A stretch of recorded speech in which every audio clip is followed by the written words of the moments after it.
Баршаларыңызға қайырлы күн достар. Осындай пирогымызды үй жағдайында жасайтын боламыз. Ыдысымызға сары май, қант, бір жұмыртқаны салып, араластырып шығамыз.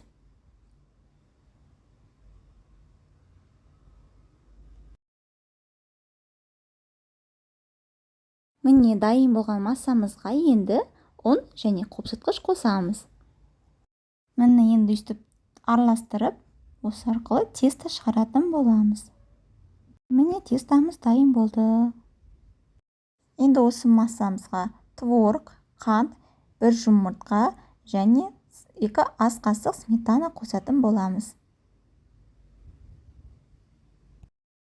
Содан соң крахмалды қосуға ұмытып кетпеңіздер.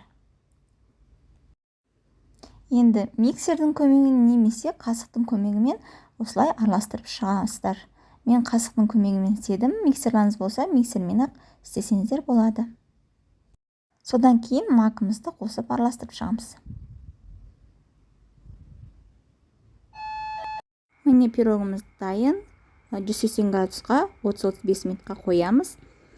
Маған тіркеліп, лайк басып, комментар жазуды ұмытып кетпеңіздер. Сіздермен болған толғанай. Сау саламатта болыңыздар.